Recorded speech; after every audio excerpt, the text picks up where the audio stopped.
Hi, everyone. Sarai here with your Prime Property Pulse. All right. So you're thinking about selling and probably wondering what needs to be done to make that happen, right? You know, there's things around your home that need fixing, but you're wondering, does this really matter to the next owner, right? Are these things going to make or break for someone to buy your home at the price that you want them to? So, understanding what not to fix when selling a home can actually help keep more money in your pocket and make the selling process that much easier, right? So, this short video is going to touch on the key repairs that are not worth your time and help you strategically decide what is best for your specific situation to save you stress and ensure that your home remains attractive to buyers without you overspending. All right, so are you ready to find out which repairs are not necessary? Lean in, let's get started. All right, so number one, we have cosmetic touch ups. So listen, you love boldness, great. All right, but save that for your new home. We want to leave those bold color choices alone. Don't touch them. Neutral colors are definitely going to be the safer choice.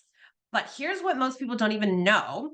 Sometimes even repainting in a neutral color might not be totally necessary. Okay. It depends on your home and your situation. Think of it this way: the goal is actually to present a clean, clutter free canvas.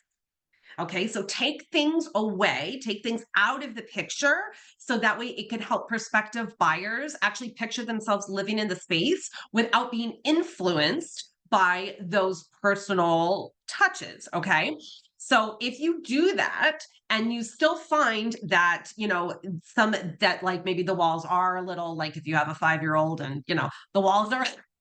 Have scratches all over them or maybe some crayon, then yeah, that's the case where yeah, you're going to want to repaint.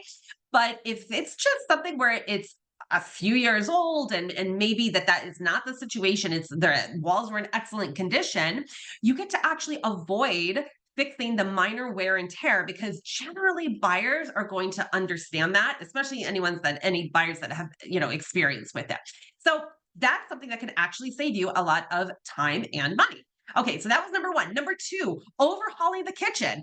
We've all heard kitchen, bath, those are the things that need to be redone, right? And while there is truth to that, a kitchen renovation, we're talking like a complete overhaul, while it can improve the look and the functionality, well, full scale, well, that's right. Like just on some kitchen renovation can definitely improve the look and the functionality, but that doesn't mean that you need to do a full scale overhaul of like ripping everything out and, like installing all of the new stuff. That's actually rarely worth the investment before selling. So it can often lead to like high cost, but not much ROI. All right. So instead, consider some minor inexpensive upgrades that can look like, I'm going to go back to cleaning thoroughly, right? Cleaning thoroughly, updating even the hardware. So, like maybe your cabinets don't have any hardware on them. This could be adding hardware, or maybe the hardware is a little out of date, and so it's like adding new, right? Upgrading that.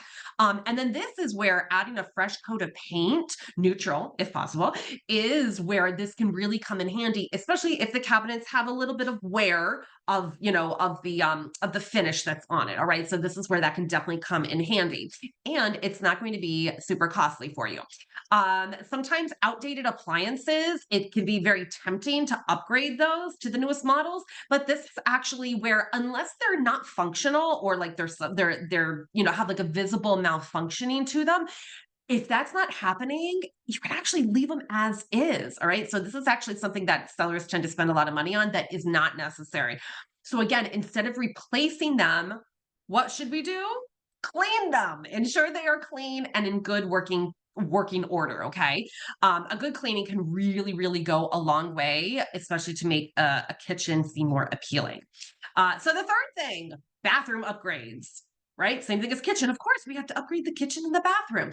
Listen, like kitchens, a bathroom reno can actually be really costly and doesn't necessarily bring in that return on investment. Okay. So think of like skip replacing the fixtures like faucets, shower heads, things, right? Like that can actually add up quickly without making a like a significant impact. So rather than replacing them, what are we going to do?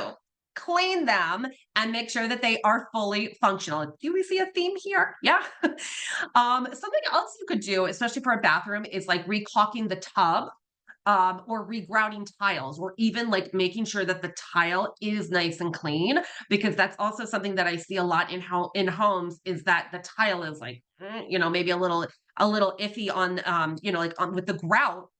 And so giving that a good cleaning can go a long way, and you don't need to replace anything. Okay. So again, that goal is to ensure that everything in the bathroom is just clean and operational. Buyers are definitely going to notice cleanliness far more than the latest trendy fixtures. Okay. Number four here, we have unnecessary repairs to systems. So think of this as like, the major systems in your home, like ACE, HVAC, plumbing, electrical system.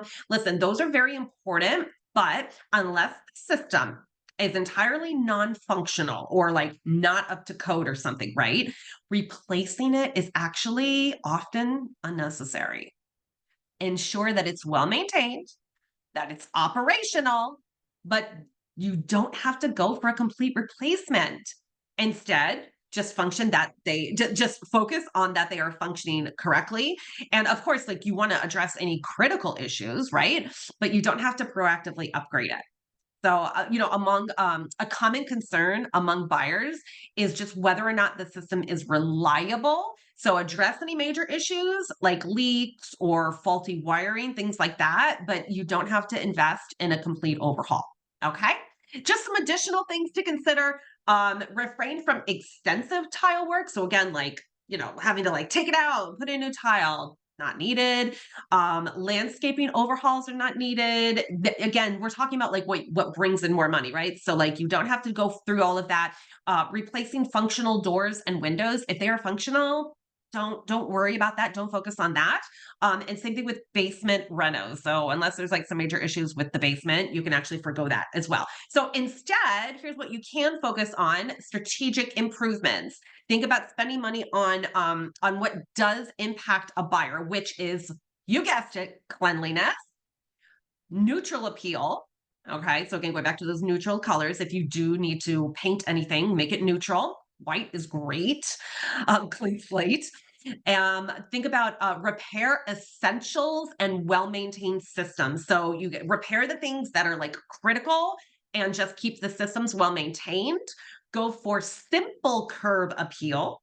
And then if you do want to update stuff, you can update like maybe the lighting, simple fixtures, like going back to those cabinet handles. Okay.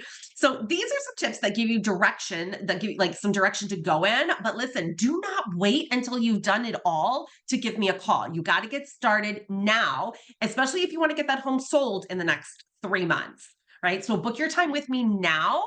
And first, we'll check on those cash offers, see what comes in for you, and then we can get started and get started marketing your home, find a buyer, go under contract, and close in less than 3 months from now. All right, so that's what the goal is. And if you are looking for more in-depth information on any of these things that I've covered here, feel free to read the article below.